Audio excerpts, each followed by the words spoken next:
going on, everybody? Today I'm going to be bringing you my worst movies of the year 2019. These are my top 10 worst or most disappointing movies, and some honorable mentions. I know this is coming up a little bit late. It's almost the end of January. We're getting there. I've just been busy, and I'm sorry about that. But here it is. I do plan on doing a collection update at the end of this month for the months of December and January. I also plan on reviewing The Gentleman, and I can review Doolittle and Bad Boys 3 if y'all would like to see a review of those two. Let me know all that down in the comments. But yeah, let's just dive right into this. So some honorable mentions, and these aren't really movies that, I mean, they're bad, but at the same time, I still enjoyed them for what they were. So they're more like guilty pleasure, but I do know that they're not the greatest films. And coming in at number 4 for honorable mentions is Replicas with Keanu Reeves. I enjoyed this one. The CGI for the robot though is atrocious. Really is.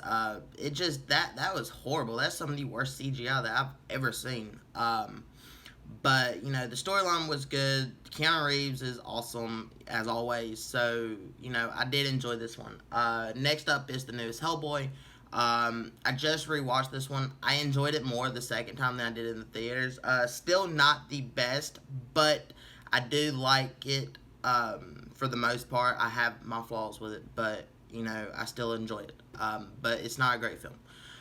Next up is Ma. Ma was really disappointing to me. I was really looking forward to it. I love Octavia Spencer. And, you know, it was just that typical cliche, you know, suspense thriller or horror film or whatever you want to call it. Enjoyed it. I own it. I haven't had the nerve. I haven't really wanted to rewatch it. But it was disappointing to me. And that's why it's in honorable mentions, which are all these are just disappointing. I was looking forward to it, and they just disappointed me. One of the main disappointments of last year was Godzilla King of Monsters. I know a lot of people love this film if you like Godzilla. Me personally, I didn't grow up with Godzilla. I'm not really into the whole monster films. I like them, but like Kong, I didn't like. I mean, they're fun. It's fun, but I haven't really wanted to rewatch Kong. Mainly because the characters aren't developed out. They just have this big cast, and you don't really give a shit when they die. The same thing happened with the new Godzilla movie. You have this huge cast of good actors and all these characters, and yeah, we get to see Godzilla more, but at what cost? Because the characters, like, they have no development, they have no good dialogue. It's just they're literally just there to die or move the basic plot of basically tell us why Godzilla is doing this since Godzilla can't talk himself. Yeah, I mean, it's a fun monster film, but to me, they should have kept it in the way of how the first Godzilla film was in 2014. I know a lot of people that love Godzilla didn't like that one. To me, that had the best. It was like, following a main character as a human. It was following the humans, because the humans are technically the main characters in a Godzilla film, technically, because we followed them for the most part, and then Godzilla's just there, which I liked in that one, but this one they went more like how they did Kong, and it didn't work for me. Coming in at number 10 is a movie that was surprisingly better than I thought it was going to be, and that is Escape Plan Extractors. If you watch my worst list for 2018, you know that Escape Plan 2 made it on there. That movie was dog shit. But the third one was actually a pretty decent movie. I'm not gonna lie, I enjoyed it a lot more than I thought I was. Still not a great film, still a bad film, but you know you can still enjoy it. So yeah, Escape Plan Extractors is number 10.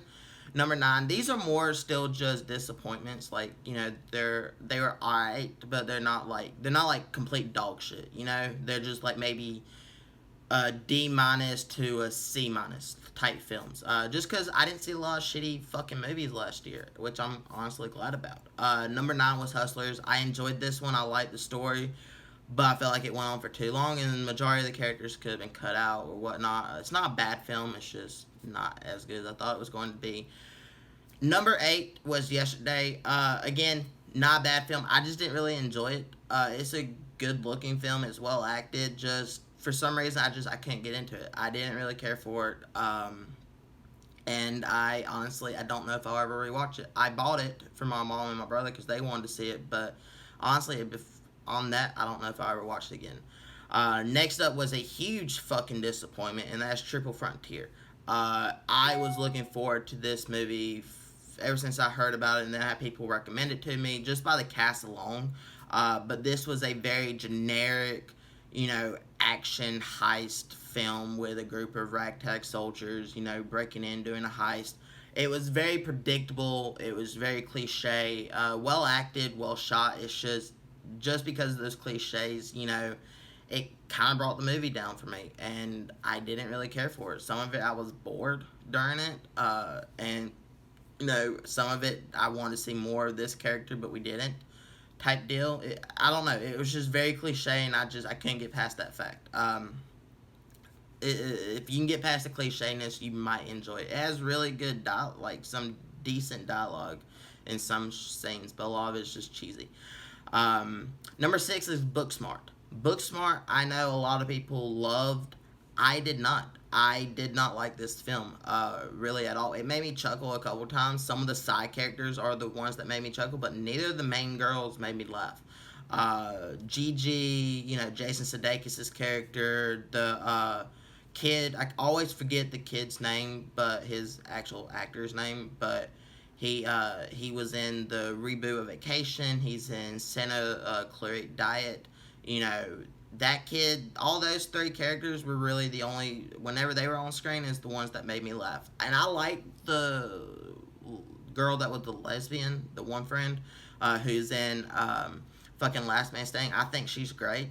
It's just the other friend, I didn't like her. She was a horrible friend, and she just made it hard for me to watch it. I didn't find anything she said was funny, and that's what brought that movie down for me.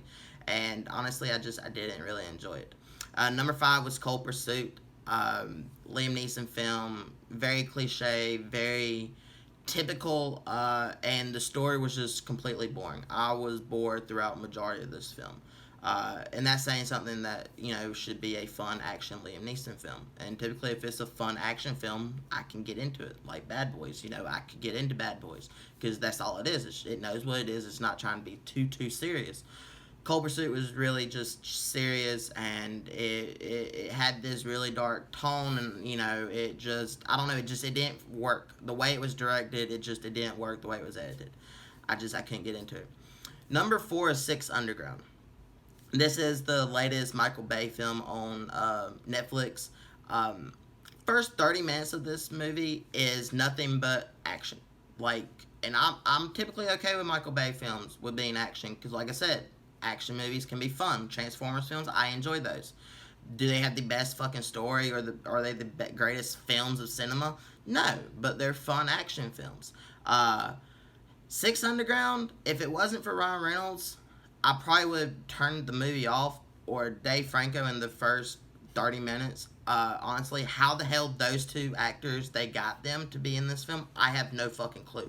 This movie was very cliche, very,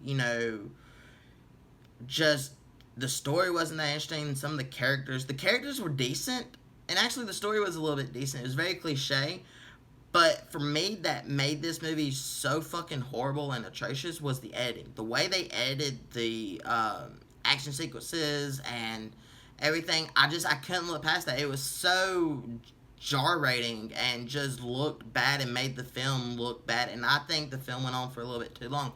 If they make a second one, I'd be interested to watch it. I would watch it, because obviously Ryan Reynolds is in it, and I love Ryan Reynolds.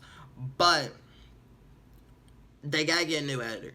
It has to be, because the editing on that movie was just, it hurt my brain. It really did. The first action sequence in that movie that I said was 30 minutes, it fucking hurt my brain to watch. And, it never let up on the way they edited the movie. But that's Six Underground coming in at number 4. Now we're in the top 3 worst films. Number 3 for me was Us. I fucking hated Us. I think Jordan Peele is a decent director. Get Out was really good. Us, on the other hand, fucking sucked. He made me think that I didn't understand the ending when I did, and then I looked it up. And then if you think about the ending and the way, the twist and everything, if you look back at everything else that happened throughout that film, nothing fucking matters. I don't know. I was bored throughout majority of the movie. There was 2, whenever they're in the house with the other people and stuff, that was the only good parts of the film to me. I didn't give a shit about any of the characters. It's just, I don't know. I couldn't get into it. I did not like Us, and that's why it's my number 3 worst film. Coming in at number 2 is Black Christmas. Black Christmas, I was actually kind of decently, I thought that might be a fun Christmas horror film, right? Kind of like Better Watch Out, that indie film that came to DVD. That was a nice little surprise. So I was kind of looking forward to Black Christmas. It had the dude from Psych and The Princess Bride. So yeah, I was looking forward to that. Nope. It literally within the first 10 minutes, it pissed me off in the way that they were going about it. You can have a horror movie, you can have a movie with a political message or a message in it, but you can't have nothing but a political message and then, like, in the last 30 minutes try to come up with a basic horror film to hide it so you can advertise it. Because that's all they really did. They just advertised the last 30 to 40 minutes of the film, and that was it. They didn't show anything beforehand because obviously it was nothing but just messaging and hammering it down that, all this other shit, which I'm okay with typically, but you have to have a good film about it, and it was not a good film. It pissed me off, and I don't know why the fuck I sat through the whole movie. And then coming in at number 1 is Cats. Cats, oh my god, I was looking forward to this one. I was from the trailers. I actually liked the way the cats looked. I thought it was interesting. I thought, okay, this could be really good. No. I sat there. Only really character I liked was Idris Elba's character, because I felt like he was having the most fun. But other than that, I couldn't tell you a damn thing about what the storyline was about. I couldn't tell you anything about the plot. It's very forgettable, and I thought an orgy was gonna break out throughout the whole fucking movie. And honestly, that might have made it better, in my opinion. If they had just started fucking, at least then it'd be something to catch people off guard. But no, and yeah, I did not like Cats at all. I am looking forward to it, and I might do this when it comes out. I might get a group of friends together, and we might get drink and then have a movie night of Cats and make fun of it. I think that might be fun. Maybe make a drinking game out of it. But other than that, no. Cats is by far the worst movie. So that does it for my top 10 worst films of 2019. Thank you guys for watching. Let me know what movies do you agree with that should be on this list. Did I leave any off? Do you not agree with any of the films? Did you like Cats? Did you like Six Underground, Booksmart, Triple Frontier? Let me know that down in the comments. Go check out my top 10 best films of 2019. I did upload that like a week ago, so go check that out. And yeah, guys, comment in the description, I have links to all my social media accounts for the channel. You can click on over there to follow me for updates, shit like that, about my personal life, channel, stuff like that. You know the drill. And if you like this video, hit that thumbs up button, because it really does help me out. I'll share it with everyone that you know. And hit that subscribe button for more awesome content like this, and the little bell icon to be notified when I upload. And I'll catch you guys in the next one. Goodbye. Would you fuck me? I'd fuck me. I'd fuck me so hard.